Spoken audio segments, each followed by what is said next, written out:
낭만서점 28회 첫 번째 트랙 시작합니다. 안녕하세요. 낭만서점의 허입니다. 안녕하세요. 박경환입니다. 네, 여러분 잘 지내셨나요? 경환 씨와 제가 돌아왔습니다. 네, 돌아왔습니다. 저희 아침에 이렇게 녹음을 하잖아요. 네. 근데 원래 그 가수들의 라이프 스타일이라는 게 네, 밤에 네. 녹음하고 그렇죠. 예, 또 낮에 이렇게 숙면을 취하시는 경우가 많던데 네. 좀 힘들지 않으세요? 굉장히 힘듭니다. 네. 아침 시간에 그러니까 그래도 출근 시간에는 조금 비껴 있는 것 같아요. 아, 그나마. 북적북적 있는 네. 그 시간대는 조금 비껴서 버스를 타고 광화문에 나오긴 했는데 그래도 저에게는 버거운 시간이라는 걸 느끼면서 네. 뛰어왔습니다. 어제는 몇 시에 혹시 주무셨어요? 어제 그 마지막 책까지 읽으면서 한 마지막 시험을 앞두는 학생의 마음으로 벼락치기 하듯이 쭉 읽고 이제 좀 내용을 인지하면서 잠들었던 시간이 한 3시 정도였던 것 같아요. 3시. 네, 그래서 좀 힘겨웠네요. 야, 진짜 그 가족분들이 진짜 공부 열심히 한다 이런 반응 보이시지 않던가요? 그 생각보다 빨리 읽는다. 아. 그러니까 제가 계속 앉아서 읽고 있으니까 네. 왜 그거밖에 못 읽었냐고 처음엔 그러다가 뭐 어디 왔다 갔다 하다가 벌써 거기까지 읽었냐고. 네. 집중력이 되게 좋으신가 봐요. 아니요, 재미없는 부분은 좀 넘겨서 빨리 넘어갔던 것 같아요. 저희가 첫 방송을 이제 하루에 다 녹음을 하고 첫 번째 트랙과 두 번째 트랙 이제 방송이 나간 다음에 네. 보는 건데 주변 반응이 어떠시던가요? 일단 존머 씨 이야기에 대한 반응이 좀 있었는데 유명한 소설인데 아직 접해보질 못했었는데 방송 듣고 읽고 싶어졌다. 네. 가장 바람직한 반응이죠. 독서욕을 네, 독서욕을 불러일으켰던 것 같아서 기분이 좋았고 또 존머 씨 이야기를 출판한 출판사에서도 이렇게 피드백이 왔던 것 같아요. 네. 네. 저의 페이스북 메시지로도 뭐 오고 이야. 그래서 이렇게 이야기를 좀 나눴습니다. 네. 뭐라고 하시던가요?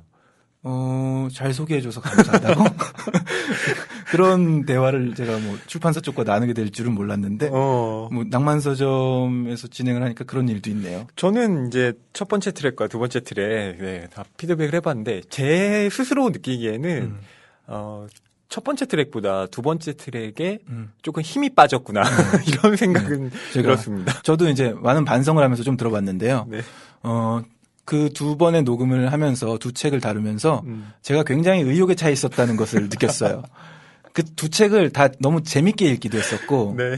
와, 이 책의 이 내용들을, 재밌는 얘기들을 막 들려드리고 싶다 하는 마음으로 방송에 임했는데, 책을 읽지 않고서는 사실 알 수 없는 내용인데, 네.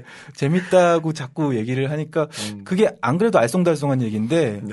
서사를 말씀드리니까 좀 어지러웠던 것 같아요. 그래서 네. 이제는 평론가님, 네. 허이 씨의 이야기 패턴을 따라가면서 네. 이제 추임새를 아니, 쪽으로 네. 컨셉을 잡아야겠다 이런 생각들을 반성들을 좀 했습니다. 아니요, 저는 뭐 박경환 씨의 그런 네. 그 어떤 의욕에 대해서 네. 정말 깊은 그 공감 그리고 감사함을 느꼈고요.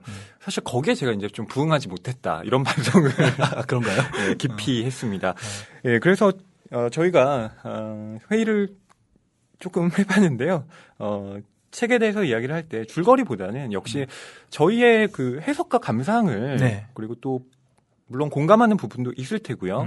서로 이견이 있는 부분들도 있는데 네. 그것이 아마 청취자 여러분께서도 들으시기에 더 재미가 있지 않을까? 네. 네, 이런 생각을 합니다. 그러니까 결론적으로 이 방송을 들으시고 청취자 여러분들이 만약에 읽으신 책이라면 공감하면서 네. 또 다른 친구와 이렇게 책에 대해서 이야기하는 기분을 느끼거나 그리고 읽어보지 못하신 책이더라도 읽어보고 싶게끔 만들어주는 그런 방송이 돼야 될 텐데 네. 좀 잘해봐야겠습니다. 네. 저희 그 지난 방송에 대한 댓글 소개를 좀 해드리고 시작을 네. 하죠. 역시 첫 번째 방송 박경환 씨에 대한 이 환영 인사가 줄을 이었습니다. 네. 옥자님께서 제일 먼저 남겨주셨는데요. 제주 소년 반갑습니다. 잘 반갑습니다. 부탁드려요. 네. 네, 이렇게 남겨주셨습니다. 네, 저희 옥자님 저희 방송에 자주 오시는 분입니다. 그렇군요. 네. 애청자 옥자님이시군요. 네, 그 남자분이세요. 아, 그러세요? 네. 아. 그 저희 그 책 소개하는 코너 있잖아요. 네. 거기에도 남겨주신 적이 있습니다. 네, 그리고 첫사랑님 남겨주셨는데요. 비주얼 가수 제주소년이라고 네, 하셨는데 역시 뭐 저는 익히 동의하는 바입니다. 아이고 감사합니다. 첫사랑님은 제가 아이디만으로도 알아볼 수 있겠네요. 제주소년 홈페이지나 네. 클럽에서도 네. 활동을 좀 하시는 분인 것 같습니다. 그렇군요. 네. 또 이 낭만서점의 제주소년의 팬이 이렇게 자연적으로 유입되는 이런 아주 좋은 효과가. 현상이네요. 네. 네. 음악만, 물론 이제 문학도 좋아하시는 분도 계시겠지만 어쨌든 음악에 심취하시던 분들이 자연스럽게 문학 쪽으로 또 함께 관심 폭을 넓혀가는. 그렇죠. 그게 바로 제가 지금 진행되고 있는 일이기 때문에 팬 여러분들도 함께 책의 재미에 빠져보셔도 괜찮겠습니다. 네. 그리고 뭐 물 건너 청취자님. 아마 한국이 아니라 다른 곳에 계신가 봐요. 물 건너 계십니까? 라고 제주도 내지는 뭐 다른 곳에 계시겠네요.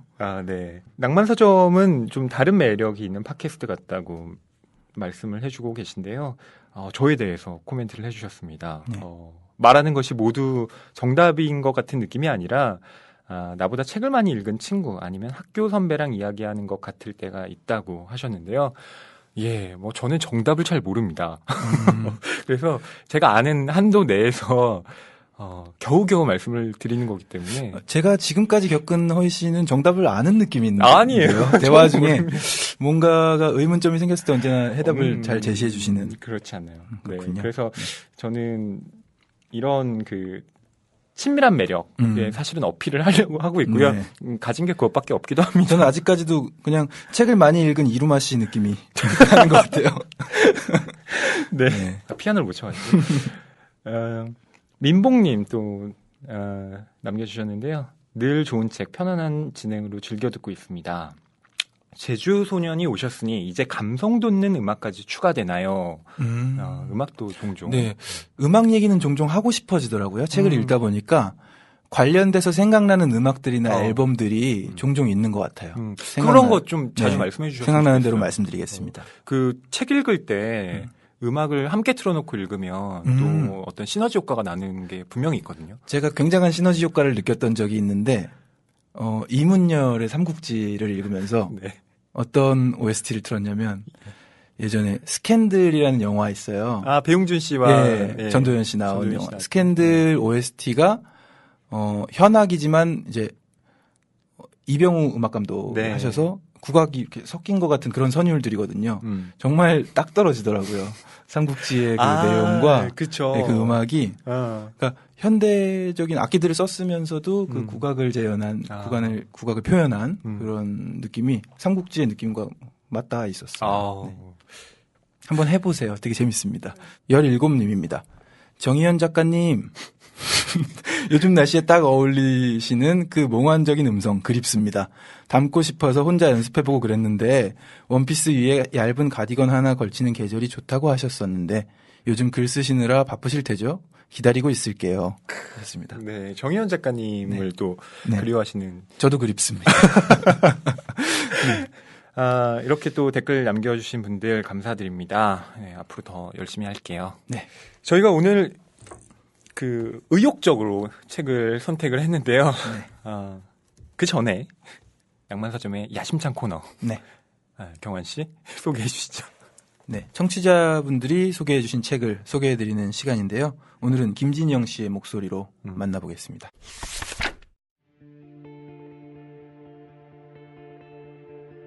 안녕하세요. 저는 낭만서점 애청자이자 스릴러 소설 매니아인 김진영이라고 합니다. 오늘 제가 추천해드릴 책은 프랑스 스릴러 작가 프랑크 틸리에의 신드롬 2입니다. 아주 카리스마 있는 인상의 프랑크 틸리에라는 작가는 프랑크 샤르코라는 형사와 루이시 엠벨이라는 형사를 등장시킨 각각의 시리즈를 출간해서 큰 인기를 끌었는데요. 간단히 줄거리를 말씀드릴게요. 루이시 엠벨 형사는 여름휴가 중에 이상한 사건에 휘말리게 됩니다. 옛 애인이 어떤 단편 영화를 보다가 갑자기 실명하게 되는데 그 영화는 알고 보니 폭력적이고 에로틱한 서브리미널 영상이 숨겨져 있었던 거죠. 같은 시각 신원을 알 수 없는 5구의 시신이 발견됩니다. 두 눈과 뇌가 적출되어 사라진 채로 지하에 파묻혀 있던 시신들이 말이죠. 이때 프랑크 샤르코 형사가 이 끔찍하고 기묘한 사건 해결을 위해 등장합니다. 한편 엠벨 형사는 캐나다 퀘벡에서 걸려온 의문의 전화를 통해 눈을 멀게 한 영화와 5구의 시신 사건 사이에 밀접한 관계가 있음을 알아냅니다. 이제 두 형사는 이 사건들의 배경이 알려지지 않은 절대 악, 신드롬 2가 존재한다는 것을 알게 되고 이를 파헤치려 긴밀한 공조수사를 펼치게 되죠. 신드롬 2는 단 몇 주에 이르는 여름 휴가 동안에 일어나는 이야기를 묵직한 페이지에 담은 소설이지만 가독성이 굉장히 뛰어나서 읽다 보면 시간이 어떻게 흐르는지 모르겠더라고요. 벌써부터 후끈후끈한 초여름 더위가 느껴지는데요. 오싹하고 시원한 스릴러 소설로 더위를 잊어보시는 건 어떨까요? 네, 김진영 씨, 프랑크 틸리의 신드롬 2라는 소설 소개해 주셨습니다. 네. 뭐 짤막하게 소개해 주신 줄거리에서도 오싹함이 느껴지네요. 단편 영화를 보다가 실명을 했다. 네, 그리고 뇌가 없다. 적출되는 사건이 나타나고. 두렵네요. 네. 이런 스릴러는 또 여름에 읽으면 훨씬 더 재미있다라는 생각이 들더라고요. 저는 왜냐하면 날씨가 더운데 오싹한 느낌을 주잖아요. 그렇죠. 네. 그래서 그 남양 특집 이런 것도 그러기도 하나 봐요. 거였죠. 네. 네. 아직은 초여름 날씨니까 이 방송이 나갈 때쯤 조금 시간이 지난다면 읽어보셔도 좋을 만한 책인 것 같습니다. 그런 것 같습니다. 책이 가득한 그리고 소설을 사랑하는 책방. 이곳은 낭만 서점입니다.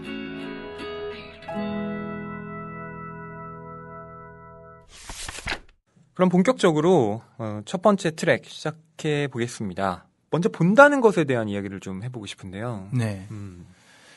이번 시간에는 보긴 보는데 조금은 삐딱하게 바라보는 것이 또 어떤가 그런 시선들에 대해서 이야기를 좀 해보려고 하는데요. 어떤 사물을 우리가 볼 때 굉장히 익숙한 프레임으로 보기 마련이잖아요. 어차피 일상이라는 건 계속 반복되기 마련이고 그 안에서 생활을 하다 보면 어떤 사건이나 사물들도 특별하게 보기보다는 늘 그래 왔던 것이지 뭐 라고 어떻게 보면 매너리즘에 빠져서 그렇죠. 보게 되는 경우가 정말 많은데요. 그 삐딱하게 보는 능력을 다른 말로 표현하면 아이디어인 것 같아요. 그리고 지금 이 시대에 아이디어 싸움을 하는 시대잖아요. 네. 그래서 오늘도 버스를 타고 오면서 반대편 버스에 걸려있는 커다란 광고를 하나 봤는데 처음 보는 광고였어요. 근데 광고가 마 이거예요. 마 주말엔 본 거 또 보고 그러는 거 아니야? 뭐 이런 거고 뭐 무슨 케이블 TV 방송인가 봐. 그 광고인가 봐요. 네. 그러면서 말을 하면서 손가락질을 하고 있는 그 얼굴이 말 얼굴이었어요. 네. 그래서 순간적으로 그 문구를 봤을 때 그냥 튀고 재밌고 저런 아이디어가 만약에 뭐 1900년대 초반에 나왔으면 그 위트가 있으면서도 그 거의 그래픽 아트 아닐까? 먼저 나왔다면? 그렇죠. 그리고 뭐 언어 유희잖아요. 그러니까 말 맞자의 그 한자어와 그리고 마라고 할 때의 그런 용어들. 그래서 시선을 어떻게 갖느냐가 요즘에 어떤 경제 활동과도 이어지는 중요한 것이 아닌가 생각이 듭니다. 노래를 만들 때도 마찬가지고요. 그렇죠. 이야기를 할 때도 마찬가지고. 뭐 저는 음악에는 문외한이라 이렇게 뭐 거칠게 말씀드립니다만 제주소년 콘서트도 오셨었는데 뭐 문외한 아니시죠? 그 노래에서 특히 대중가요에서 대부분의 어떤 그 소재는 사랑과 이별이잖아요. 그러니까 어떻게 보면 굉장히 한정된 이야기란 말이죠. 그런데 그것을 이제 어떻게 가사를 쓰느냐, 어떤 곡을 붙이느냐에 따라서 완전히 그 느낌이 달라진 형태로 곡이 쓰여지잖아요. 그런 걸 보면 다른 시선으로 본다는 게 얼마나 중요한지를 또 느끼게 되더라고요. 그러니까 그 한정된 주제, 모든 사람들이 이야기하고 있는 사랑과 이별에 대해서 다른 톤으로 얼마나 다른 톤으로 이야기하는가가 그 아티스트나 그 뮤지션의 정체성을 이루는 거죠. 저는 삐딱하게 본다는 것, 것에 대해서 경환 씨는 아이디어라고 하셨는데 저는 비평이라는 말로 바꿀 수 있지 않을까? 네. 그렇게 생각을 하는데 물론 뭐 제가 평론을 쓰기 때문에 그런 것일 수도 있겠습니다만 비평이야말로 사실은 모든 사람이 똑같이 보는 것에 대해서 다른 판단을 내리는 것, 나만의 그 시각으로 어떤 작품을 바라본다는 것인 거잖아요. 그렇게 본다면 이 시대에 정말 필요한 능력은 모든 사람이 비평가가 될 필요는 없지만 비평적 능력을 확보하는 것일 수도 있겠다. 맞아요. 네, 그런 또 생각이 어떤 되더라고요. 작품이건 뭐 앨범이건 뭐 책이건 어떤 비평가를 통해서 한번 걸러져서 시선을 제가 누릴 수 있으면 네. 저도 풍성해지는 느낌이에요. 저 생각지 못했던 부분들을 이 작품을 그렇게 바라보면 네. 또 이렇구나. 그걸 알고 또 작품을 접할 때는 또 작품이 풍성해지고 네. 그런 기분을 느껴서 음악에 대해서는 조금 싫어하는 분들이 계십니다. 음악 비평에 대해서. 왜냐면은 뮤지션이 굉장히 공들여 만든 앨범인데 그 만드는데 걸린 시간 뭐 거의 뭐 막 3년, 4년 뭐 이런데 그렇죠. 비평을 쓰는 시간은 너무 짧잖아요. 네. 그러니까 그게 얄밉게 느껴지겠죠. 네. 사실은.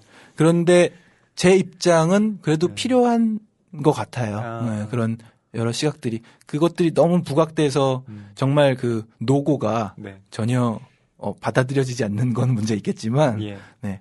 그래서 비평이란 부분은 저도 필요한 부분이라고 생각을 합니다. 그러니까 비평이라는 건 다른 말로 하면 판단인 거잖아요. 그러니까 그 판단이 물론 뭐 비평가의 판단이 뭐 절대적이다 이런 것은 당연히 아니고요. 다만 모든 것이 좋다 혹은 모든 것이 나쁘다라고 얘기할 때 사실은 그런 것이 아니라 이런 것일 수 있다라는 어떤 그 가이드라인을 제시해 주는 것이 저는 지금의 어떤 비평이 하는 역할 중에도 하나가 아닌가 싶거든요. 그런 면에서 뭐 음악 평론이든 뭐 문학 평론이든 간에 대중과 싸우는 것이 아니라 네. 대중과 좀 어떻게든 그 함께 이야기를 해보려는 그런 노력들 네, 이런 것이 좀 절실한 시대가 아닌가 싶습니다. 저희가 이런 본다는 것에 대해서 이야기를 한 건요. 삐딱하게 보기라는 주제로 책을 선정했기 때문인데요. 네. 여러 책 중에 이 책을 골랐습니다. 네. 허희 씨가 강력 추천하신 작가님이시죠. 네. 존 버거의 킹, 거리의 이야기. 이 소설입니다. 네. 2014년에 출간됐고요. 사실 존 버거는 제가 꼭 한번 낭만서점에서 다루고 싶었던 작가였기 때문에 강력 추천을 했습니다. 존 버거는 그 미술 비평가로 원래 널리 알려졌는데요. 또 이 외에도 다큐멘터리 작가 또 소설가로 활동을 하면서 여러 좋은 작품들을 남겼습니다. 특히 뭐 제가 좋아하는 소설 중에는 그 편지로 된 이야기인데 A가 X에게 네. 네, 이런 소설들 특히 좋아해서 다루려고 했는데요. 저는 존 버거라는 작가를 전혀 알지 못하고 있었는데 굉장히 유명한 작가였나 봐요. 그리고 또 24년생인가요? 26년생. 26년생. 네. 할아버지시네요. 네. 그렇죠. 네. 장수하시기를 바랍니다. 네, 좋은 글 쓰시고 계시기 때문에 저는 이런 분들 끝까지 왕성한 집필 활동을 해주셨으면 하는 바람을 하고 있는데요. 사실 뭐 제가 자꾸 성함 가지고 이러면 안 되는데 존 버거 하면 존 버거인데 책 제목이 킹이야. 이거 뭐가 이렇게 떠오르잖아요. 네. 그래서 아내가 대신 이 책을 받아줬는데 버거킹이네. 이거 읽을 거야? 그러더라고요. 네. 그렇죠. 그래서 이 버거 그러니까 제가 지금 특정 뭐 성을 이렇게 이제 놀리려는 게 아니라 그냥 이 한국어로 읽으면 그럴 수도 있다. 외국에서도 그렇게 읽히지 않나요? 네, 어쨌든 그럴 수 있군요. 네. 네, 존 버거님의 팬이 많으실 텐데 저희가 능멸해서 죄송하고요. 그 책 양력을 제가 간략하게 소개해드리겠습니다. 존 버거는 1926년 런던 태생인데요. 영국 작가입니다. 미술 비평가, 사진 이론가, 소설가, 다큐멘터리 작가, 사회 비평가로 널리 알려져 있습니다. 처음에는 미술평론으로 시작해서 나중에는 그 사회 전반에 걸친 여러 가지 그 자신의 관점을 제시하는 활동을 해왔고요. 현재는 그 프랑스 농촌마을에서 살면서 농사와 또 글쓰기를 함께 하고 있다고 해요. 네. 뭐 대표작으로는 아까 제가 말씀드렸던 뭐 A가 X에게 또 우리 시대의 화가 같은 소설들이 있고요. 또 다른 뭐 예술과 혁명, 다른 방식으로 보기. 네, 이런 책들도 있습니다. 저희 주제와 연관이 있는 책인데. 그렇군요. 그러니까 삐딱하게 본다는 것, 다른 시선으로 본다는 것, 그건 또 다른 말로 바꾸면 인간의 시선이 아닌 다른 존재의 시선으로 본다는 말로 또 볼 수도 있을 것 같아요. 네. 이 소설을 읽으면서 이제 말씀드리겠지만 네. 개의 시선으로 소설이 계속 전개되잖아요. 네. 그런데 예전에 어디서 한 실험이었는지 모르겠는데 고양이의 시선으로 네. 세상을 볼 수 있게 네. 고양이의 시선 요 언저리에 뭐 방울 따는 위치였나요? 예. 카메라를 달아서 뭐 사진이 찍히게 하면 네. 굉장히 아름다운 사진들이 나왔던 그런 실험을 본 적이 있어요. 오, 그런 게 있군요. 네. 저는 그 문학 작품을 예로 든다면, 그러니까 인간의 시선이 아닌 다른 시선, 예를 들면 동물의 관점으로 그 작품들을 쓴 책들이 꽤 있거든요. 뭐 대표적으로는 나스메소 새끼의 나는 고양이로소이다. 고양이의 눈으로 본 거고요. 또 김훈 작가의 개라는 예, 소설도 역시 그 동물의 시선으로 본 거고, 뭐 단편으로는 황정원 작가의 묘시생이라는 작품도 있습니다. 고양이로 세상을 산다는 것. 대부분 개하고 고양이가 이 소설에 등장을 해요. 루시드 폴의 노래 중에서 문수의 비밀이라는 노래가 있는데 문수가 그 루시드 폴 조윤석 형님이 키우는 개거든요. 네. 네, 그래서 개가 얘기를 하는 거죠. 아빠는 그렇죠. 너무 뭐 무관심해 뭐 이런 얘기들 나오죠. 저 고등어 생각나네요. 아 고등어도 그렇네요. 네. 그렇죠. 고등어의 눈으로. 나를 고를 때면 내 눈을 바라봐줘요. 나는 눈을 감는 법도 몰라요. 그렇습니다. 가사가 나오죠. 나를 고를 때면 내 눈을 바라봐줘요. 난 눈을 감는 법도 몰라. 그거 보면서 세상에 어떻게 고등어의 눈으로 이렇게 전도시켜서 볼까 좀 놀랐던 기억이 있거든요. 곡 쓰기에도 많이 힌트를 주는 방법인 것 같습니다. 그렇습니다. 혹시 경환 씨는 만약에 인간이 아닌 다른 종류의 시선을 만약 보게 된다면 어떤 눈으로 보고 싶으신가요? 글쎄요. 지금 문득 생각나는 건 나무? 나무. 왜 그런가요? 일단 높은 곳에서 볼 수 있다는 게 전망이 좋을 것 같고요. 네. 네. 그리고 지금 우리가 헐떡이면서 살아가는 이 시간관념이 아니라 예. 그냥 몇백 년 동안 고목이 되는 동안 네. 시간을 느끼면서 세상이 변하는 걸 바라보면서 되게 오래 살고 괜찮지 싶으시군요. 장구하게. 장수의 욕망이 예, 뭐 어쨌든 나무 왠지 멋있을 것 같습니다. 그 지루하려나요? 그러게요. 그러니까 이동을 못 하잖아요. 그럴 수 있겠죠. 네. 그러고 보니 나무의 시선으로도 이야기들이 진행되네요. 그 나의 라임 오렌지 나무 뭐 이런 것들도 나무의 시선은 아니지만 어쨌든 대화를 주고받는. 네. 그 아낌없이 주는 나무도 그렇고요. 아낌없이 주는 나무. 네. 동상의 시선도 있죠. 오스카 와일드의 그 행복한 왕자에 보면 동상이 계속 서 있고요. 새가 와서 사람들에게 이 왕자의 보석들을 이렇게 뺏어 주잖아요. 그런 거 보면, 그러니까 어쨌든 고정되어 있는 위치는 저는 조금 못하겠더라고요. 아우 답답할 것 같아. 그러니까 지금의 본성을 가지고 그렇게 변하면 못하겠죠. 그러니까 본성 자체가 바뀌어야겠죠. 네, 심성이. 네. 네. 저는 그 다른 동물로 저희 시선이 바뀐다면 어떤 걸 원하세요? 새 한번 되고 싶어요. 예.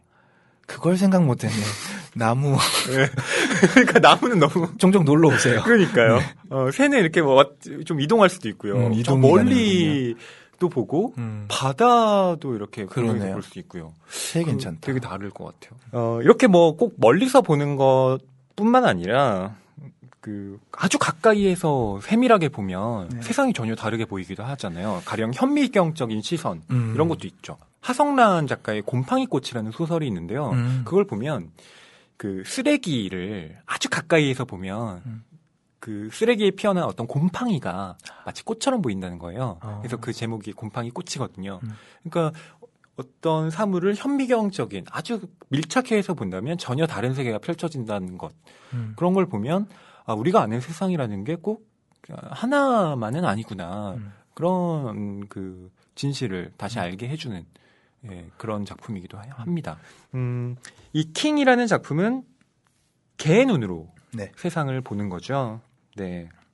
이 개가 굉장히 똑똑합니다. 소설을 읽다 보면 네, 모든 것을 다 알고 있어요. 그렇죠. 사람이 보지 못하는 것도 보고 있고요. 사람들이랑 대화도 합니다. 예. 네. 그래서 이름도 킹인가 봐요. 왕이에요. 킹. 그러게요. 줄거리를 뭐 간략하게 말씀을 드린다면 저는 한 3줄 정도로 말씀드릴 수 있을 것 같아요. 10초도 안 되는 분량으로. 그렇죠. 이게 정말로 시작해서가 중요하고요. 끝날 네. 때가 중요하더라고요. 그 네. 사이는 이제 하루 동안 벌어지는 일들인데 킹의 줄거리는 뭐 이렇습니다. 유럽의 생발레리라는 이름의 그 노숙인들의 구역이 있는데요. 거기에서 일어나는 그 하루 동안의 일, 오전 6시부터 시작하죠. 네. 네, 그 하루 동안의 일을 킹이라는 개의 눈을 통해서 서술한 소설입니다. 네. 네. 이 킹이라는 작품이 저희가 이전에 다뤘던 작품과는 또 사뭇 다른 스타일의 작품이었잖아요. 네. 서사가 강조된 소설이라기보다는 아무래도 좀 의식의 흐름 기법 같은 네. 네, 그런 형태로 쓰여진 작품이었기 때문에 좀 어렵지 않았을까 네, 예. 이런 생각도 들었는데요. 그러니까 뭐 심플하게 표현해 드리자면은 지루했다. 그거 말씀드릴 수 있겠는데. 네. 그래도 이제 어떤 사건이 빵빵 터져줄 때는 재밌게 읽을 수 있었고. 그래서 이게 뭐 서사 중심적인 작품도 아니고요. 그렇기 때문에 저희가 방송 초반에 말씀드린 대로 키워드 3가지를 중심으로 이야기를 해보려고 합니다. 네. 키워드 첫 번째는요. 개의 시각으로 세상을 본다는 것. 그렇습니다. 네. 개의 관점. 우선 개의 관점으로 본다고 했을 때 뭐가 인간하고 가장 다를까요? 일단 소설에서도 얘기를 하고 있는데 하방 쪽이 잘 보인다 그래요. 밑에가. 하방. 네, 그렇죠. 인간의 눈은 네. 보지 못하고 좀 관심이 없는 네. 쪽 각도상으로도 뭐 안 보일 수도 있겠죠. 개의 눈에는 보이는 것들이 네. 몇 가지가 등장을 하죠. 예. 네. 그러니까 하방에시아라고 표현을 하셨는데요. 네.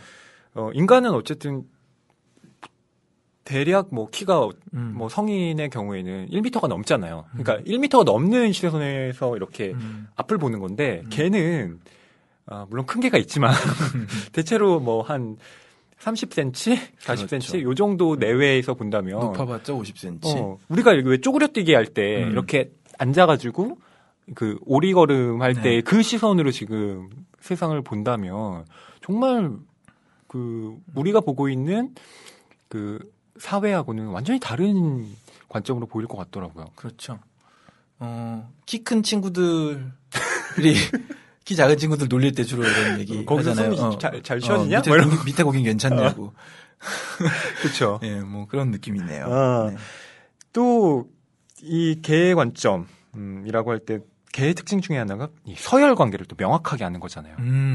맞아요. 그래서 기싸움하는 장면이 있어요. 경찰개랑 네. 경찰견이랑 기싸움을 하면서 으르렁 되니까 뭐 그 경찰견이 더 상대하면 귀찮을 것 같아서 그냥 시선을 돌리는 그런 장면이 있었습니다. 그 경찰견은 어쨌든 권력을 가진 개잖아요. 요 킹이 좀 이기고 싶어하는 것 같더라고요. 그래서 거기서는 약간 쾌감이 있더라고요. 그렇죠. 권력에 좀 대항한다는 느낌도 있고요. 또 저는 이 서열을 명확하게 아는 개의 특성을 이 소설 안에서 어디서 봤냐면 인물들을 소개할 때요. 잭이라는 인물을 네. 거의 서두에서 가장 먼저 소개를 합니다. 왜냐하면 이 사람이 생발레리의 거의 대장격인 인물이기 그렇죠. 때문에 그렇습니다. 네. 주인공인 비카와 비코 부부에게 보증금 네. 비슷한 그런 자리세도 받는 그런 인물이잖아요. 원래 뭐 무어가 촌이기 때문에. 그러니까요. 왜 봤나, 받는 이유가 나오나 소설 보면서도 계속 살펴봤는데, 뭐, 봤더라고요, 아무튼. 왜 뒷골목에 가면, 왜 건달들이 이렇게 자리스 받듯이 그런 느낌으로 봤는데, 네. 또, 굉장히 나쁜 놈이야라고 하기에는, 네. 또, 의외로 폭력성은 또 없어요. 종이로 옷 만들어 입고. 맞아요. 네. 그런 캐릭터더라고요. 생발레리의 인물들에 대해서는 저희가 또, 이따가 자세하게 이야기를 해보도록 하고요. 경환 씨는 왜 존버거가 다른 동물도 아니고 개의 관점으로 이 소설을 썼다고 생각하셨나요? 일단은 네. 지금 개라는 이 동물로 소설이 진행되고 있는데 네. 다른 동물을 집어넣었을 땐 안 어울렸어요. 지금 노숙인 촌이잖아요. 네. 그래서 무허가 건물들이 있고 뭐 쓰레기장도 있고 한 그 장소에 다른 동물들보다는 개가 어울렸고요. 그리고 이 개가 또 우직하잖아요. 네, 그 우직한 면모들을 여기저기서 소설 여기저기서 좀 보여주는데 뭐 고양이가 그랬다. 뭐 쥐가 그랬다. 뭐 그런 곰이 그랬다. 네. 그렇죠. 네. 사람과 친한 동물. 네. 네. 개여야만 했던 것 같습니다. 그러니까 저는 왜 하필이면 개였을까라고 하면 저는 교감과 연민 때문이었다고 생각해요. 그러니까 존버거가 이 인물들이 갖고 있는 어떤 물론 그것이 뭐 직접적으로 드러나지는 않습니다만 기본적으로 깔려 있는 이 연민, 동정 이런 것들이 개가 아니면 구현해낼 수 없었다고 생각해요. 그렇죠. 아무래도 고양이는 좀 독립적이고요. 뭐 인간들 뭐 니네들이 어떻게 되든 그렇죠. 나는 독립적인 삶을 살겠어가 제가 생각하는 고양이의 캐릭터거든요. 물론 저의 편견일 수도 있겠지만. 근데 걔는 어쨌든 그 인간과 가장 가까운 곳에 있는 그 동물이고요. 또 그렇기 때문에 그 개를 그렇죠. 뭐 애완견이 아니라 내 아들, 뭐 내 딸 이러면서 정말 가족처럼 대하는 경우도 있잖아요. 그렇죠. 그런 경우에서 본다면 인간이 아닌 시선으로 가장 인간을 가깝게 볼 수 있는 건 역시 개밖에 없기 때문에 이 개의 관점으로 그려낸 것이 아닌가 싶기도 합니다. 그러니까 지금 이 킹에 나오는 이 상황 자체가 굉장히 안쓰러운 상황이잖아요. 네, 그렇죠. 좀 사회에서 도태되고 네. 어쩌다가 여기까지 이제 밀려난 사람들의 이야기인데 이야기 자체는 평온합니다. 문장들이 다 낭만적이고요. 그렇죠. 네. 그게 아마 개의 네. 관점이라는 것과 무관하지 않을 것 같아요. 그런데 안 좋은 상황을 두고 말할 때 개 네. 같은 뭐 이런 얘기들을 하잖아요. 네. 네. 그래서 고양이 같은 뭐 이렇게는 안 하잖아요. 네. 이런 곰 같은 곰 같은 있네요. 이런 돼지 같은 돼지 같은도 있긴 있는데 뉘앙스가 다르죠. 그렇죠. 좀 다릅니다. 네. 그래서 개여야만 했던 이유가 거기에 또 들어있지 않나 싶습니다. 네. 킹이라는 개가 근데 좀 많이 특이합니다. 인간이랑 대화를 하는 것 같아요. IQ 한 300 되는 것 같아요. 그죠. 네. 그래서 저는 이 소설을 읽어나가면서 이 개 사실 너무 똑똑한 거 아니야? 이런 좀 그 반감 같은 걸 품기도 했거든요. 거의 초인이 아닌 초견적인 능력을 가진 개입니다. 아니 무슨 뭐 대학원에서 철학을 전공한 것 같은 그렇죠. 네, 그런 맞아요. 사색을 막 하면서 그렇죠, 이 개가 이야기를 하거든요. 이 설정에 대해서는 어떻게 생각하셨나요? 그 설정이 이제 저로 하여금 이 소설을 네. 조금은 네. 애착을 갖지 못하게 했던 아. 부분이었다고 생각이 듭니다. 예. 그러니까 뭐 지금 방송 얼마나 지났는지 모르겠는데 중반에 말씀드리려고 했는데 네. 어떤 느낌이냐면요. 예. 책에 대해서 딱 느낀 느낌이 존 버거라는 대가잖아요. 예. 저는 많이 접해보지 못한 작가긴 하지만 이 한 권의 이 설정 안에 이제 쉽게 좀 녹여낸 경향이 있다고 생각이 들어요. 그러니까 지금 막 절실하게 아주 전투적으로 글을 써나가는 젊은 작가들의 글들과 아예 다른 톤이라고 느꼈어요. 글을 쓰는 톤이 아주 편안하게 네. 설정은 정했으니 이야기를 풀어보자 하고 글을 이렇게 편안하게 쓰신 느낌이 네. 들었습니다. 그렇기 때문에 너무 좀 나이브해졌다. 네. 라는. 치열하지가 않았다고 느껴졌어요. 오, 이야. 근데 저는 뭐 치열성과는 좀 다른 시각인데요. 제가 이 철학적으로 사색하는 개에 대해서 과연 이 존 버거가 잘 해낸 것일까? 이게 잘한 걸까? 라고 생각이 들었던 부분은 과연 이 개가 하는 사색이 그리고 성찰이 인간과는 뭐가 그렇게 다르지? 라는 생각을 했던 거예요. 그러니까 굳이 개의 관점이 아니더라도 이건 그 노숙인들과 가깝게 지내는 인간들이라면 누구나 할 법한 되는. 생각인데 굳이 이걸 개의 관점으로 빌려서 할 필요가 뭐가 있었지? 이런 좀 의심, 네. 좀 실망 이런 것도 있었습니다. 그러니까 저도 제가 느낀 것을 조금 음악에 비유를 해보면요. 대가들이 있잖아요. 예. 아주 오랫동안 음악하신 분들. 음. 그런 분들이 녹음을 하는데 네. 마이크를 여기다 그냥 놔두고 피아노 연주자 있고 자 하자 그래서 한번 소리를 딱 뽑아가지고 그걸로 앨범 낸 거예요. 좋을 수도 있죠. 그런 앨범이.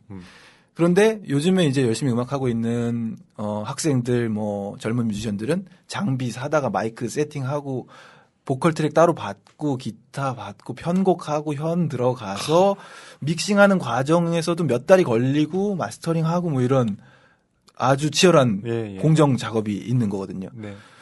그래서 이 책에서 그런 대가의 느낌, 원테이크로 간 대가의 느낌을 받으면서 근데 과연 그 원테이크로 간 대가가 낸 앨범이 과연 좋은가 한번 생각해 보게 되는 그거는 이제 뭐 듣는 분들 또 읽는 분들이 판단하시는 거겠지만요. 저는 좀 느슨하게 느껴져서 느슨하게 읽었습니다.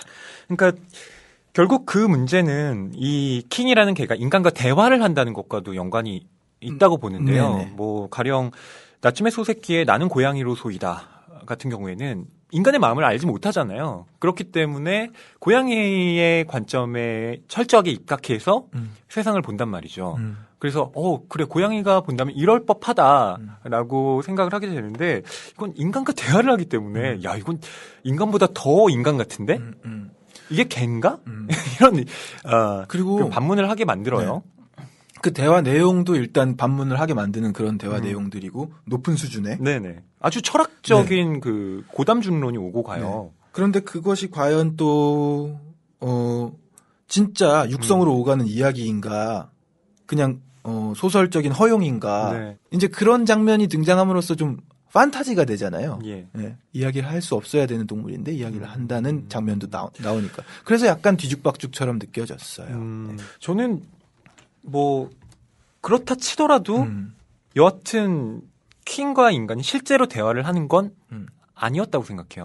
이 작품 안에서는요. 그러니까 킹과 인간은 그러니까 킹의 입장에서 서술을 하긴 하지만 킹이 정말 육성으로 멍멍하면서 하는 게 아니라 인간의 마음과 킹의 마음이 그 접점이 이루는 부분이 있었고 그런 것들을 이제 킹의 관점에서 그대로 썼다고 보는 편이 좀 그 약간 그 해석이 낫지 않을까? 네, 이렇게 생각합니다. 그런 면에서 이제 모든 부분이 느슨하게 열어둔 것 같아요. 이럴 수도 있고 저럴 수도 있게끔 열어둔 것 같아요. 네, 저희가 그 계속 킹과 인간이 대화를 한다. 라고 말씀을 드렸는데요. 그 부분 좀 읽어드려 볼게요. 왼쪽 어깨 근처에 있는 오두막은 리크가 지은 것이다. 그는 가고 없다. 저는 두려움이 없는 곳으로 갈 거예요. 언젠가 내가 리크에게 말했다. 어디를 가든 두려움은 있을 거야. 그가 말했다. 제가 가는 곳엔 없어요. 삶이 있는 곳이면 두려움도 있는 거야. 그가 다시 말했다. 그런 곳엔 죽음이 있어요. 내가 말했다. 삶을 위한 투쟁이 있고 숨어야 하고 도망쳐야 하고 배고픔이 있지만 두려움은 없어요. 그럼 걔는 왜 도망을 가지? 살려는 욕망 때문이죠. 걔가 몸을 떠는 거 본 적 있니? 걔는 뭘 해야 할지 모를 때 떨어요. 우리처럼 말이구나. 아니요.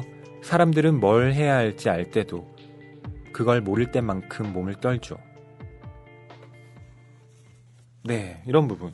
이 리크라는 남자는 나중에 자살 시도를 하고요. 또 결국 두 번째 자살 시도를 한 끝에 세상을 떠나게 되죠. 이런 인물과 이런 류의 대화를 죽음과 삶에 대해서 이야기를 합니다. 걔는 왜 도망을 가지? 물으니까 살려는 욕망 때문이죠. 욕망이라는 단어를 올리면서 걔가 이야기를 하고 있습니다. 다시 한번 말씀드리지만 이게 진짜 대화라고는 저는 생각하지 않아요. 일종의 킹의 입장에서 본 독백 같은 느낌일 그렇죠. 것 그 같다는 인물이 생각이 가지고 있는 고뇌를 킹이 대화를 한다는 식으로 풀어냈다고 보는 게 제일 맞겠죠. 네. 그런 면이 이제 비카가 그러니까 비카는 킹의 주인인 비코의 그 부인이에요. 네. 그 비카가 없는 자리에서도 그 비카의 목소리를 듣습니다. 환청처럼 들어요. 그리고 막 그녀와 이야기를 하는 걸 보면 이 개가 좀 범상치 않아요. 킹의 말에 따르면은 자기는 이제 비카와 사랑에 빠졌다고 얘기를 맞아요. 하죠. 비카라는 인물은 눈에 초점도 흐릿하고 뭐 어딜 보고 말하는지도 모르겠는 그런 혼자서 중얼중얼하는 캐릭터의 여인인 것 같아요. 네. 그럼에도 킹은 그런 면을 사랑하고 있다고 얘기를 하고 있습니다. 예. 이렇게 저희가 그 개의 관점으로 이 소설을 살펴봤는데요. 이번에는 좀 관점을 바꿔서 이 생발레리의 주민들에 대해서 이야기를 해보죠. 네네. 네. 이 생발레리라는 곳은 원래 쓰레기장이었다고 해요. 그리고 뭐 마지막에 나오는 게 이제 옴기니의 말인가요? 네. 옴기니가 소개를 해주는 내용에 따르면 스페인 알리칸테 지방의 노숙인 거주 지역을 본 후에 존 버거가 이 소설을 썼다고 하네요. 그러니까 어쨌든 실제 모티프가 있는 곳이라는 건데요. 제가 외국을 몇 군데 안 나가봤는데 스페인 가봤거든요. 스페인과 어떻던가요? 프랑스 두 군데를 가봤는데 네. 그래서 그런 풍경들을 연상하면서 이 소설을 읽으면 되는 건가? 고속도로 타고 지나갔거든요, 실제로.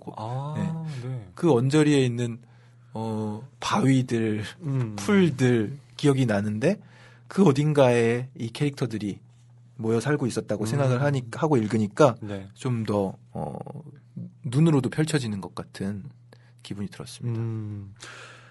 뭐 사실 꼭 스페인을 떠올리지 않아도 되는 것이 그 정말 뭐 한국에도 그렇죠.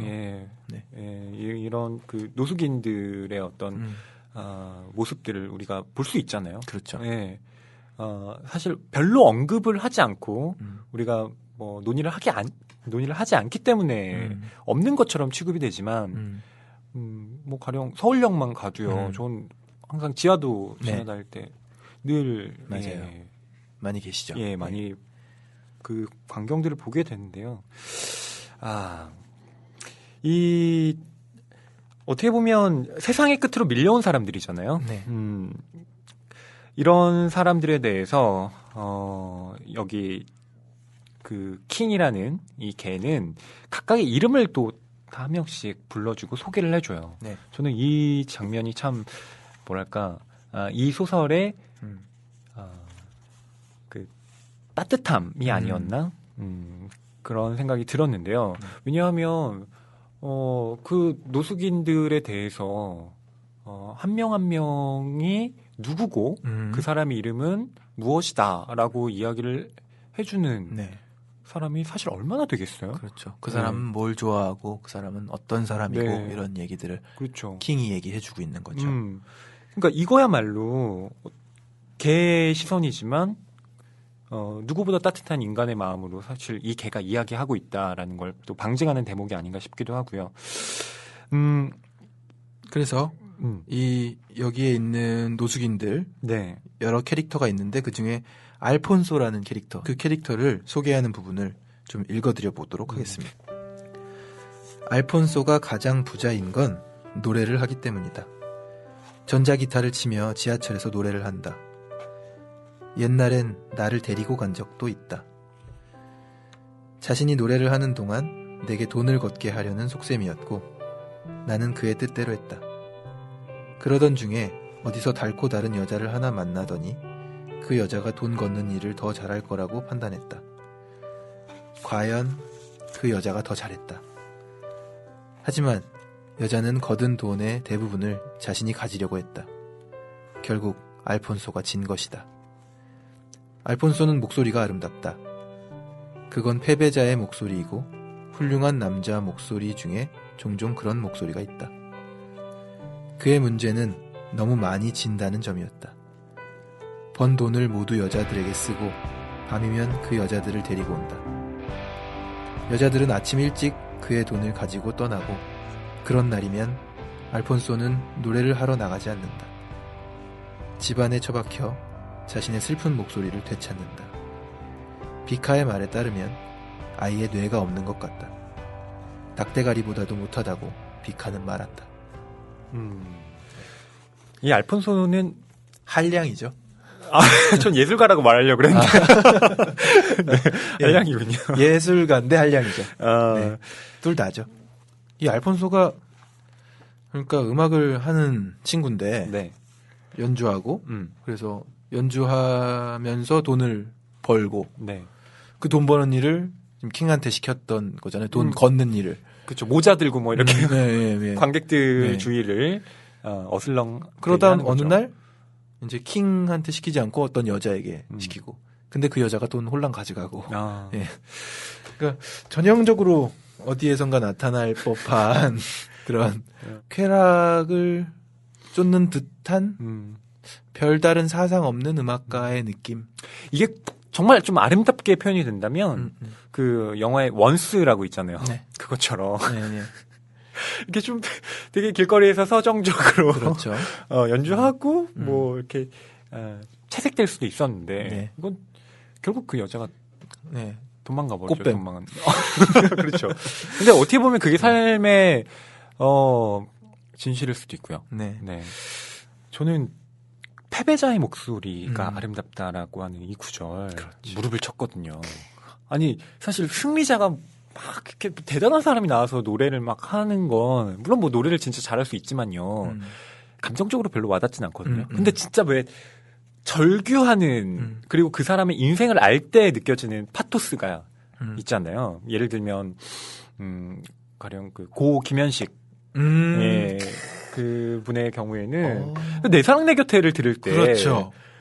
왜 내가 그렇게 울컥할까? 내 사랑이 떠난 건 지금 아닌데도. 야, 소름 돋았습니다. 저는 그 내 사랑 내 곁에를 수업할 때도 학생들에게 들려줍니다. 아, 노래 이렇게 보컬 녹음 이렇게 하는 거라고. 아. 네.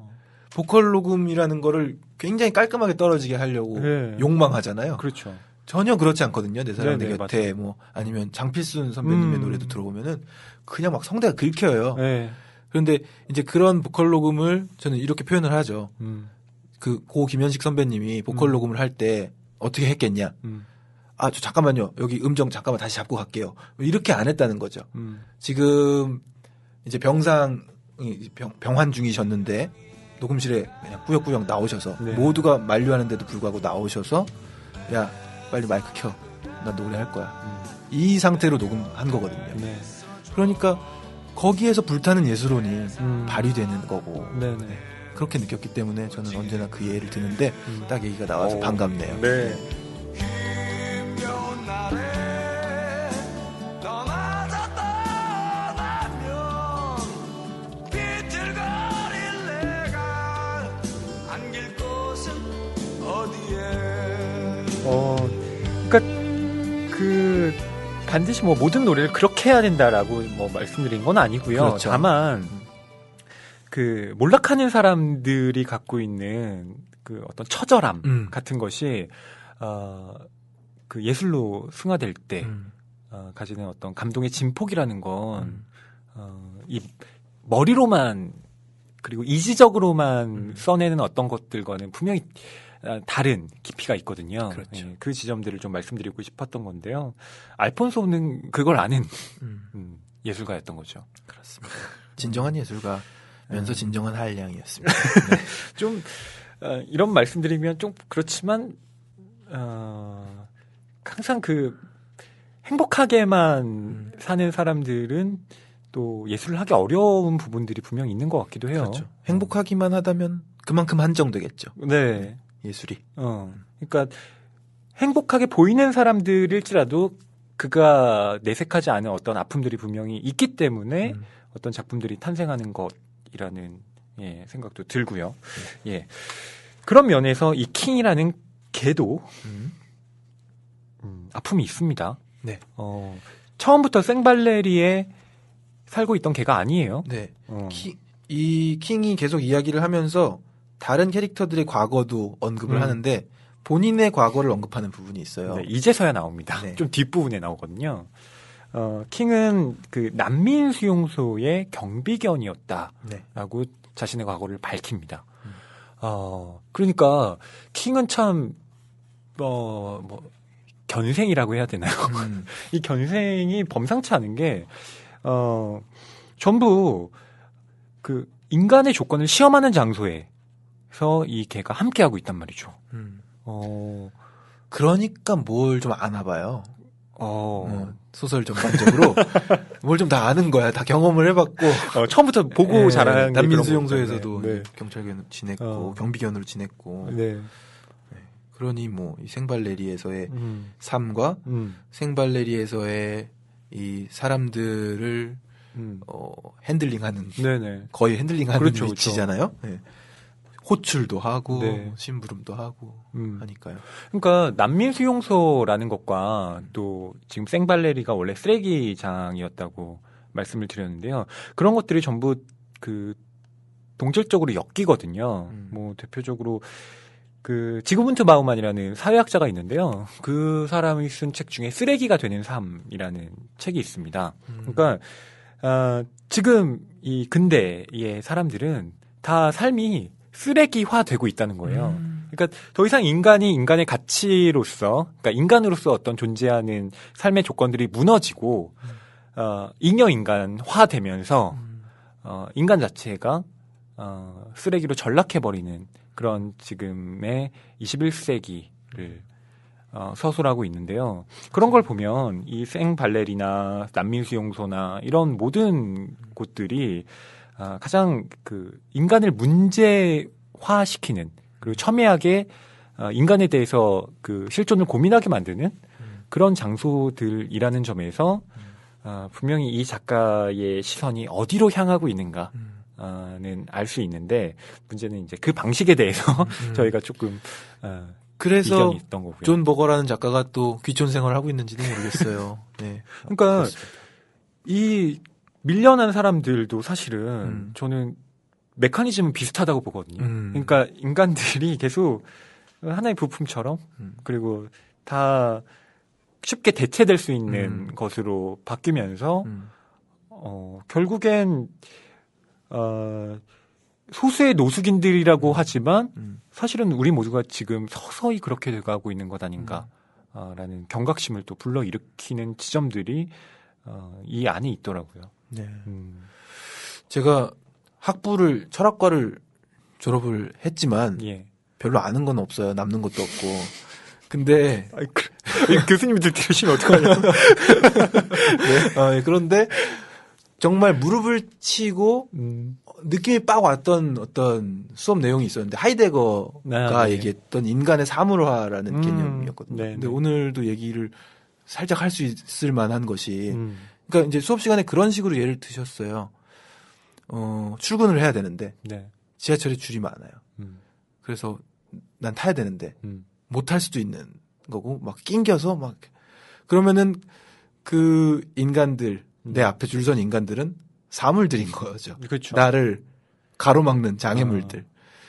그러니까 인간 관계 안에서 사회 자체가 네.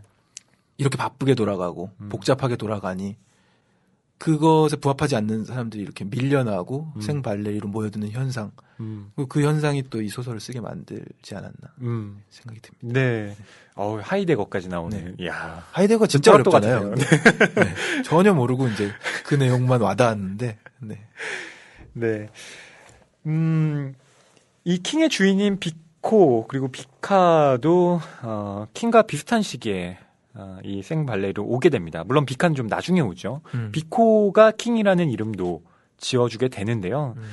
비코의 그 과거도 킹에 의해서 잠깐 서술이 됩니다. 비코는 그 이탈리아에서 작업용 천을 만들던 공장의 공장장이었다고 해요. 근데 뭐 자세하게 나오진 않지만 그 공장에 화재가 났고 화재 보험을 들지 않았기 때문에 그 막대한 비용을 전부 고스란히 빚으로 떠안게 됐고 그로 인해서 이제 이 노숙인이 되었다는 식으로 나오는데요. 네. 거기에 대해서 그 비코는 뭐 자세하게 말은 하지 않습니다. 네. 다만 삶이 추락한다는 것은 이유를 알 수 없다. 갑자기 시작도 끝도 없이 그냥 그렇게 되는 것이다. 라고 나오거든요. 그렇게 본다면 이런 추락은 남의 일이야. 라고 생각하는 것이 아니라 우리는 언제라도 그렇게 그렇죠. 추락할 수 있는 사람들이라는 거죠. 외줄타기를 하는 것 같아요, 인생은. 네. 어떻게 될지 모르잖아요, 정말. 네. 화재 보험 하나 들어놓지 않았을 때 화재가 나면 추락이죠, 뭐. 그럼요. 네. 그런데 이런 밀려난 사람들의 이야기인데 이 밀려남에 대해서 사회가 대처를 하고 있어야 된다는 거죠. 작가의 이야기도 그렇고 저도 그렇죠. 읽는 내내 이제 그런 생각이었습니다. 그런데 사회는 불이 난 다음에 불을 끄려고 하고 소잃고 외양간을 고치려고 하는 네. 경향이 너무 짙은 거죠. 그래서 이제 이 마지막 7장에서도 이 난리가 나지 않습니까? 예. 그 경환 씨가 말씀해 주신 그 부분을 네. 이어서 좀 더 대화를 해보도록 하죠. 네. 그 사회라고 말씀을 하셨는데요. 저는 그걸 법이라는 말로 또 이해할 수 있을 것 같아요. 네. 그러니까 이 법이라는 것이 이 사람들이 사회에 세상의 끝자락으로 밀려날 땐 아무런 개입을 하지 않다가 이 사람들이 그곳에서 살고 있는 그 와중에 금지의 형태로 작동을 하거든요. 그렇죠. 예. 그때의 어떤 파국들에 대해서 좀 얘기를 해보면 어떨까 싶습니다. 굳이 말을 한다면 법의 힘과 또 인간의 권리 정도로 요약을 할 수 있을 것 같은데요. 마지막 장면, 과 관련지어 말을 해보죠.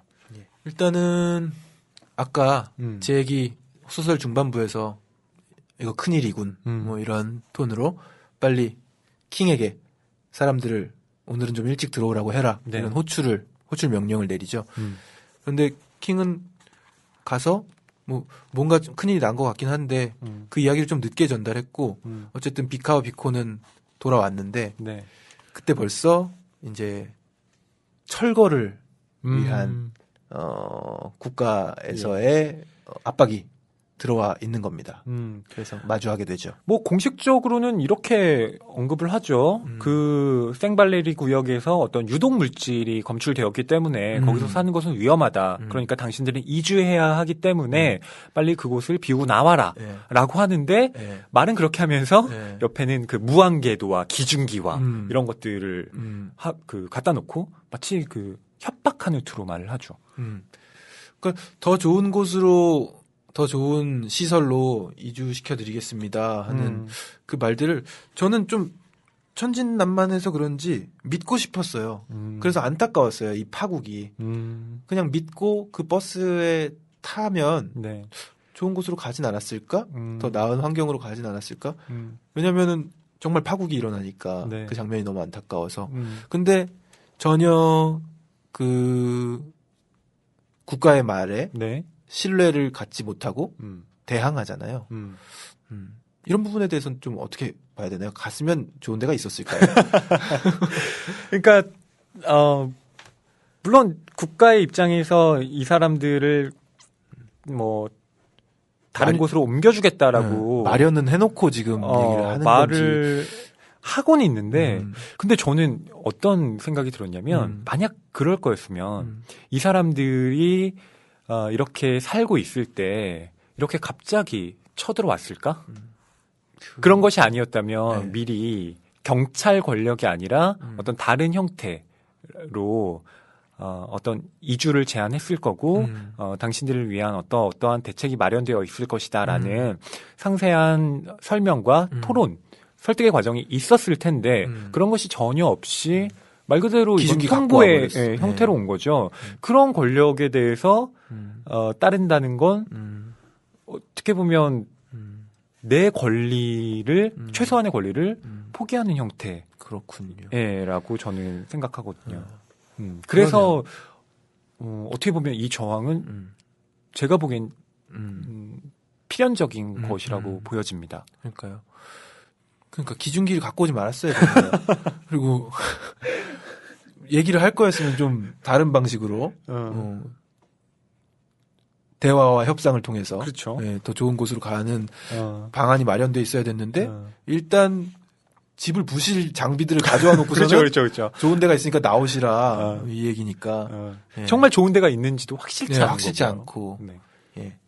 그래서 아마 비코가 결연한 의지를 보이면서 이렇게 걸어갔는지 모르겠는데 이 장면은 한번 읽어드려도 네. 괜찮을 것 같아요. 네, 읽어주시죠. 지구에서 쫓겨나고 있는 거야. 지구의 얼굴에서가 아니야. 얼굴은 오래전부터 우리 것이 아니었지. 지구의 똥구멍에서 쫓겨나는 거야. 일 쿨로. 학문이라는 뜻의 이탈리아. 우리는 저들의 실수야, 킹. 들어봐. 실수는 킹. 적보다 더 미움을 받는 거야. 실수는 적처럼 굴복하지 않으니까. 실수를 물리치는 일 같은 건 없는 거야. 실수는 있거나 없거나 둘 중 하나인데 만약에 있다면 덮어야만 하지. 우리는 저들의 실수야, 킹. 그걸 잊으면 안 돼. 비코의 걸음걸이가 바뀌었다.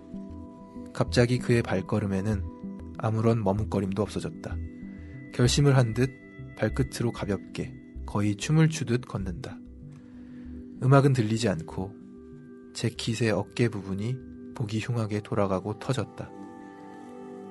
그의 모습을 그대로 비카에게 말했는데 그녀가 내 말을 들었는지 혹은 이해했는지 알 수는 없었다. 지휘관이 비코를 발견하고 장갑 낀 손을 들어 알아보는 신용을 했다. 나이든 불황자를 불러 확성기를 주고 다른 사람들에게 몇 마디 해달라고 자신처럼 정신 차리고 순순히 밖으로 나오라고 이야기해달라고 부탁할 생각이었다. 지휘관은 시계를 보며 시간이 늦었다는 걸 확인했다. 예. 네. 여기까지는 이제 그 지휘관, 그러니까 경찰 권력, 네. 지금 철거를 이야기하고 있고 방송도 하고 있는 이 지휘관에게 순순히 항복하고 걸어나가는 불황자의 모습으로 비춰집니다. 네. 그런데 이 다음에 어떤 장면이 나오냐면요. 말씀을 드리기엔 좀 충격적일 것 같아서 아니 뭐 말씀해 주시죠. 한 문단 정도 잠깐 읽어드리면 네. 술에 취한 비코의 얼굴엔 아무 감정이 없었다. 그는 왼손을 허공에 들어 책장을 넘기는 신용을 했다. 오른손은 등 뒤에 숨기고 있었다. 손에는 손잡이가 뼈로 된 칼이 쥐어져 있었다. 수년간 사용하면서 손은 칼을 알게 되었고 칼도 손을 알아보았다. 몹시 취한 얼굴엔 아직 아무 감정이 없었다. 비코가 오른팔을 높이 들었다 내리며 지휘관의 배에 칼을 꽂았다. 아무도 하지 않으려는 일을 노인들이 해버리는 경우가 있다. 네. 비코가 그 경찰의 지휘관에게 그 상해를 가하는 장면이죠. 네. 그런데 그 뒷부분에서는 비코가 땅에 이제 꼬꾸라지고 칼에 피가 묻어있긴 했는데 누구의 피인지는 알 수 없었다. 네. 라는 또 구절이 나와요. 그러니까 이 피가 과연 경찰의 것인지 아니면 또 비코의 어떤 자해인지는 알 수 없는 형태로 또 모호하게 서술이 됩니다. 네. 예. 지휘관의 배에 칼을 꽂았으니까 뭐 지휘관을 다치게 하긴 했을 텐데 그 다음에 전경 한 명이 자동 소총을 꺼내서 땅에 고개를 숙이고 있는 비코를 겨냥했다고 나오네요. 그러니까 지휘관은 자신의 무릎을 부드럽게 쓰다듬었다 이 구절이 딱 나오는데 이걸 보면 안 다친 건가? 네, 이런 또 생각을 그런 하게 생각도 되고요. 들 수 있겠네요. 네. 저는 경찰이 이렇게 이 사람들 생발레리의 거주민들을 몰아내려고 하는 이 장면 이전에 그 비코와 자카 그리고 킹이 함께 길에서 이렇게 있는 장면에서 네. 어떤 그 휴대폰을 든 남자가 네. 지나가면서 이렇게 이야기를 해요. 저런 것들은 길거리에서 몰아내야 돼. 쓸어버려야 돼. 물론 이걸 입 밖으로 꺼낸 건 아니라고 생각합니다. 제가 보기엔 킹이 그 사람의 마음을 들은 들은 거죠. 거군요. 네. 네. 그러니까 이런 마음들이 분명히 그 사람들 내부에 존재하고 있고 이미 세상의 끝으로 몰려나는 사람들을 더 다른 곳으로 몰아내려고 하는 것들의 어떤 의식이 결국 또 경찰의 그 철거라는 형태로 나타난 것이라고 보거든요. 그런 면에서 왜 순순히 이렇게 따라가지 않냐. 유독가스 나온다고 하고 하면 그 삶의 거주지로 옮기는 것이 온당한 것이 아니겠느냐. 라는 비판에 대해서 저는 좀 그럴 수 없었다고 생각해요. 네. 경화 씨는 어떤? 그러니까 저는 견해를 소설의 갖고 있어요? 서술만 따라가다 보니까 소설이 좀 낭만적인 문체들을 계속 쓰고 있잖아요. 평온하고 지금 비코가 절제절명의 어떤 의식을 가지고 네. 칼로 경찰 권력에 대항을 했는데 그것도 그냥 뭐 내리 꽂았다. 이렇게 별로 칼은 손을 안다. 뭐 이렇게 얘기 나오니까 좀 편안하게 읽었던 것 같아요. 네. 그리고 정말 유독가스가 나오고 네. 지금 다른 곳으로 안전하게 대피를 하실 수 있게 마련을 해뒀습니다. 이 말을 좀 믿고 싶었나 봐요. 그래서 그런 안타까움이 있었어요. 이 노숙인들이 다 같이 여기저기로 피하고 보잉 747기로 좀 이따가 피하잖아요. 네. 그래서 그 유독가스를 피하고 네. 체류탄이죠. 그러니까 거기서 발생하는 유독가스가 아니라 네. 네. 오히려 이제 진압하려고 던지는 체류탄을 피해서 그러니까 그런 충돌들을 권력의 이야기를 들음으로써 해결이 되진 않았을까 하는 막연한 안 싸웠으면 좋겠다 그런 생각이었는데 곰곰이 따져보고 생각해봤을 때 벌써 그 철거를 준비하고 수많은 장비들을 대동해서 그리고 뭐 벌써 뭐 권력과 권총과 이런 것들을 대동해서 왔다는 것 자체가 어려움이 있는 충돌이었던 것 같고요. 네. 어떻게 보면 저는 포장이 아니었을까 생각해요. 그러니까 유독가스나 뭐 다른 그러니까요. 곳으로 옮겨주겠다라는 건 그냥 권력의 알리바이 정도 그 그렇죠. 표면에 내건 거였고 실제로는 이들을 이곳에서 개발이 일어날 것이기 때문에 너희들은 사라져줘야 해라는 형태가 분명히 있었다고 짐작해요. 네. 우리 사회에도 있었던 사건이 하나 스쳐 지나가죠. 소설 읽다 보면 무등산 타잔 박흥수인가요? 박흥숙. 네. 네. 제가 그런 류의 다큐멘터리들을 이제 찾아서 보기를 가끔 좋아하거든요. 네. 혹시 그거 보셨나요? 이제는 말할 수 있다? 이제는 말할 수 있다였던 것 같은데. 저는 거기서 봤습니다. 네. 네. 그 다룬 경우가 많이 있잖아요. 또 뭐 80년대 정권이라든지 뭐 이런 얘기들. 그래서 정말 안타까운 그 사건과 네. 이 소설이 얘기하고 있는 장면이 좀 맞닿아 있는 것 같습니다. 그 무등산 타잔 그 박흥숙 사건에 대해서 좀 말씀을 드린다면 그게 1977년 광주에서 일어났던 일이죠. 네. 당시 그 무등산 자락에 그 무허가 촌이 자리 잡고 있었습니다. 그때 박흥숙이라는 청년이 이 어머니와 또 동생들과 함께 거기서 살고 있었는데요. 그곳에서 나가라는 이 통보를 받게 되고 철거반원들이 이제 들이닥쳤는데 그 따랐다고 해요. 처음에 이렇게 알겠다. 그럼 우리 나가겠다라고 했는데 그 철거 과정에서 어떤 그 폭력들이 있었고 불을 질렀다 그리고 그러죠? 예 무엇보다 철거반원들이 그 박흥숙의 집에 불을 질렀다고 해요. 그런데 그 천장에 어머니가 네. 이사를 위해서 마련해 마련해준 주신 50만 원? 30만 원? 그러니까 그 당시로 큰 예, 돈이었죠. 큰 돈이죠. 네. 있었는데 그 천장에 있으니까 어머니가 애타게 절규를 하신 네. 거죠. 그래서 그 아들이었던 박흥숙이 거기에 격분해서 이 철거반원 4명을 살해하게 되는 예, 그런 사건입니다. 네. 그리고 박흥숙은 검거가 돼서 사형을 선고받고 받았죠. 예. 또 형을 집행당하게 되는데요. 네. 예, 그것이 바로 그 무등산 타잔 박흥숙 사건입니다. 그런데 그 이후에 이제 언론의 보도라든지 그런 것도 문제가 됐었죠. 네네. 완전히 그런 사건의 전말을 왜곡하고 살인 사건이다. 정말 기괴한 살인 사건이 났다. 이런 그렇죠. 이런 그러니까 식으로 무등산 타잔이라는 별명이 붙은 것도 네. 언론에서 붙인 거예요. 그러니까 예. 박흥숙이라는 청년은 처음부터 이 산에서 이 무술 수련을 하는 남자였고 이 희한한 남자가 미친 사람으로 거의 몰아간 거죠. 무고한 철거반원들을 다 죽였다. 음. 네, 이런 식의 좀 굉장히 편향적인 보도가 됐던 거죠. 네. 네.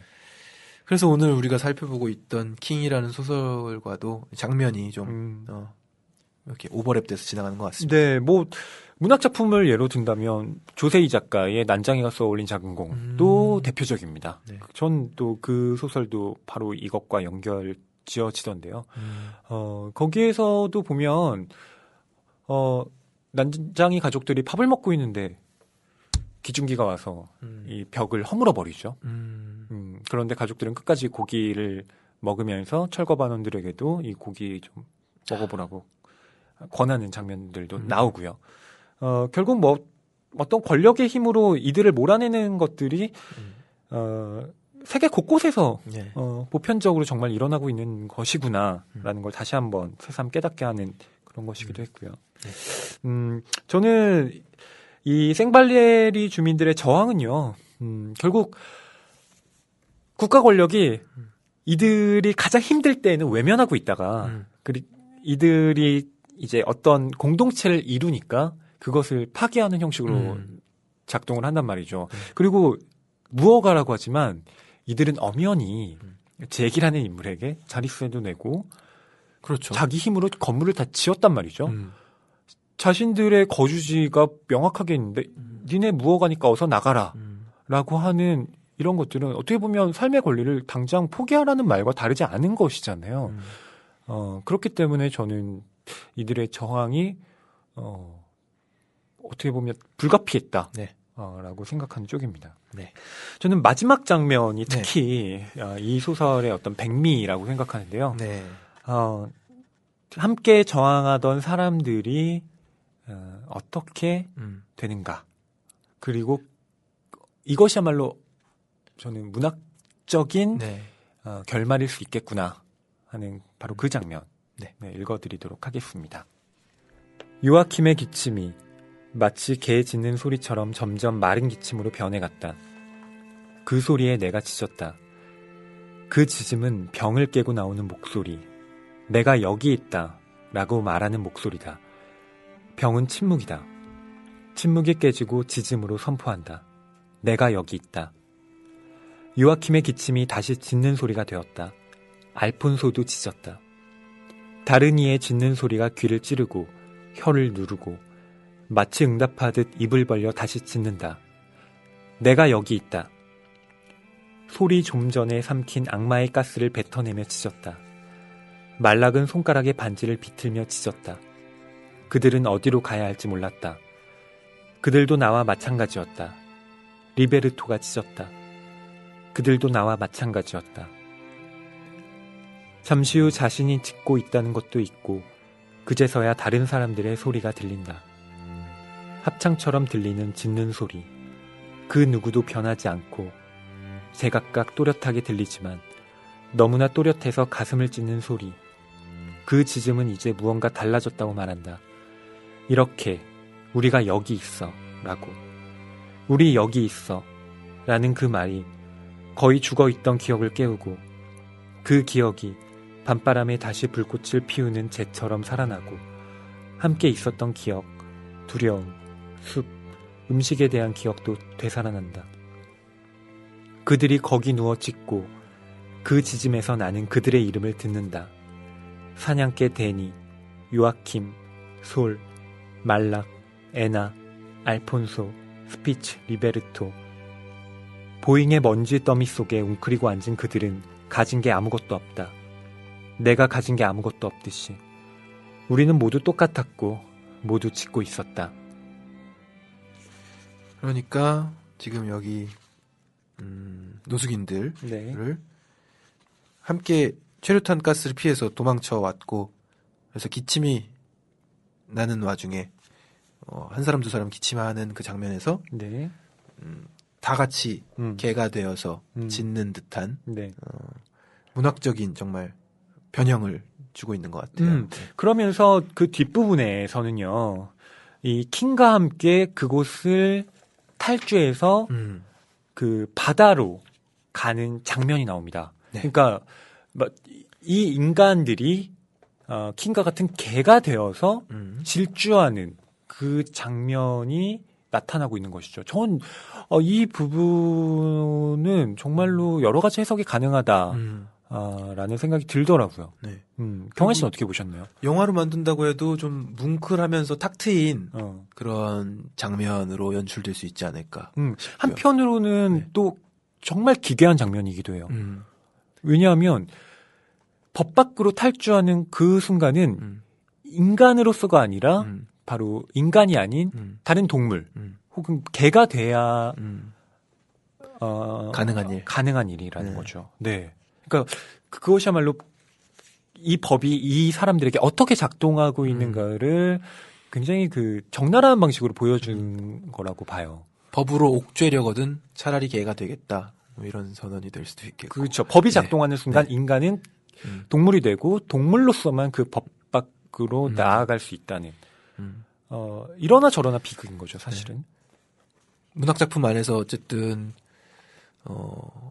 마음을 좀 해소시켜주는 방법이었네요. 그러니까 완벽한 해소는 아니라고 보고요, 저는.